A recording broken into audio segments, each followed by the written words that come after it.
बिहार के तमाम नियोजित शिक्षक हमेशा से ही माननीय नीतीश कुमार जी के लिए सौतेला रहे हैं। अब ये बातें हम क्यों कह रहे हैं, आप लोगों को समझ में आ रही होंगी।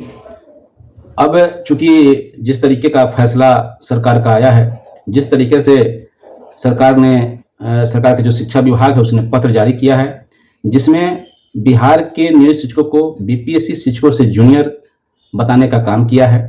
इससे साफ तौर से साबित हो जाता है कि बिहार के जो नियोजित शिक्षक हैं वे हमेशा से ही नियोजित शिक्षक उनके लिए सौतेला रहे हैं। अब बात आती है कि नियोजित शिक्षकों के द्वारा जिस तरीके से लगातार अपनी मांगों को लेकर के प्रदर्शन करते रहे हैं और उनका विरोध के सेंटर में जो हमेशा मुख्यमंत्री रहे हैं, और ऐसे परिस्थिति में नीतीश कुमार हमेशा से ही नियोजित शिक्षकों को देखना पसंद नहीं करते हैं। और जब जिस तरीके से शिक्षा व्यवस्था बिहार की स्थिति एकदम समझिए कि बहुत ही घटिया स्थिति में थी, उस समय नियोजित शिक्षक आए और उन्होंने बिहार के तमाम शिक्षा व्यवस्था को सुधारने का काम किया।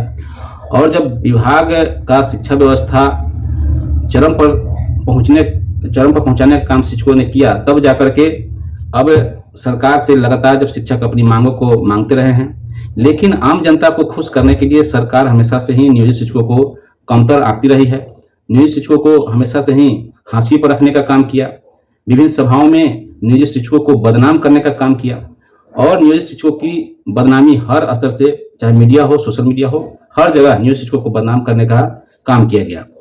और इसका प्रतिफल यह हुआ कि नियोजित शिक्षक लगातार इसका विरोध भी करते रहे, और विरोध करने उसका आधार यह था कि शिक्षक वही हैं, सारे काम कर रहे हैं, नियमित शिक्षक के साथ काम कर रहे हैं, लेकिन वेतन उनका बहुत ही कम रहा, जिस वजह से लगातार अपनी मांगों को मांगते रहे। इसके अलावा विभिन्न तरह के प्रमोशन था, उस प्रमोशन को नहीं दिया जाना, उसके वजह से उन्होंने मांग किया, सड़क उतरने का काम किया। तो सरकार ने एक नई रास्ता का इजाद किया और उन्होंने बीपीएससी के माध्यम से अब बहाली करने का काम किया। उसके पहले आपको याद होगा कि टीईटी के माध्यम से बहाली करने का काम किया। कुछ समय पहले ये भी बात आती थी कि टीईटी नियोजित शिक्षक से सीनियर है, लेकिन समय का प्रभाव देखिए, जब नियोजित और टीईटी सभी को एक कर दिया गया और अब बीपीएससी को सीनियर कर दिया गया और टीईटी नियोजित शिक्षक सभी को जूनियर कर दिया गया। अब बात आती है कि जूनियर आखिर क्यों किया गया, तो सरकार ये अच्छी तरह से समझ रही है कि नियोजित शिक्षकों का जो उम्र है, जो उम्र का पड़ाव है, वो नौकरी छोड़ के कहीं जा नहीं सकते हैं, और उस स्थिति में भी नहीं है कि बीपीएससी की तैयारी करके नई बहाली के रूप में चले जाए। हालांकि आपको बता दें कि लगभग बीपीएससी की जो सीट है उसमें 30 से 40% सीट जो है नियोजित शिक्षकों ने ही हासिल किया है। तो आप सोच सकते हैं कि नियोजित शिक्षकों में कोई कमी नहीं है, वे लगातार अपनी मांगों के साथ साथ बीपीएससी से परीक्षा पास करके दिखाने का भी काम किया। इधर सरकार ने जो सक्षमता परीक्षा देकर विशिष्ट शिक्षक बनाने की बात कही, उसमें भी सरकार ने घालमेल कर दिया।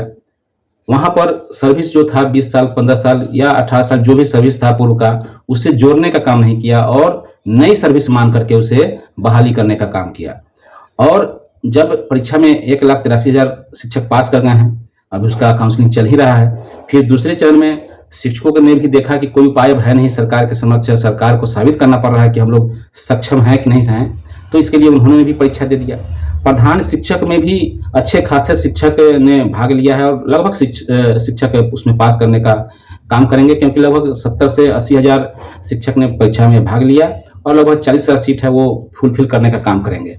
तो लेकिन सरकार की जो चालाकी थी, कहीं ना कहीं जो पूर्व का सर्विस था उसे गौण करके नई सर्विस में भेजने का एक कुत्सित प्रयास है। उस प्रयास को सरकार करते हुए अब नियोजित शिक्षकों को, जो बचे हुए नियोजित शिक्षक हैं, उनको आंदोलन में धकेलने के लिए विवश कर दिया है और उन्हें विद्यालय में जो अब तक प्रभारी हुआ करते थे, सीनियर हुआ करते थे, विद्यालय को संचालित कर रहे थे, अब उन्हें बीपीएससी के अंदर में काम करने का मौका मिलेगा। ऐसे परिस्थिति में जब वे 18 साल 20 साल की जब बात करते हैं, अनुभव की बात करते हैं, तो उन अनुभव को सरकार जीरो मानती है।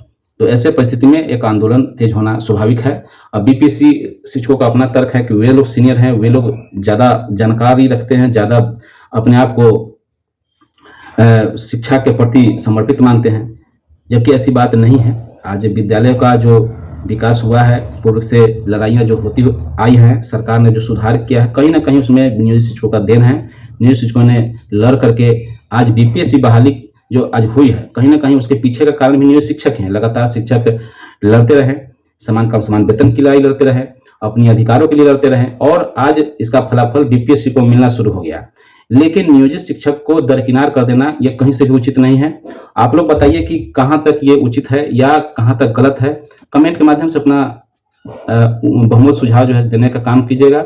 साथ ही साथ वीडियो अगर अच्छा लगा तो शेयर कीजिएगा, और वीडियो पर नए होंगे तो आप लोग चैनल को सब्सक्राइब करके चैनल को बढ़ाने का काम कीजिएगा, ताकि आपकी आवाज़ और ऊपर तक जाए। क्योंकि अभी तक जितना आपका प्यार मिला है, उस प्यार के आधार पर हम लगातार वीडियो बनाते रहे हैं। आगे भी आपका आवाज़ उठाने का काम करेंगे। तो फिलहाल इस वीडियो में इतना ही। धन्यवाद। जय हिंद, जय भारत, जय शिक्षक।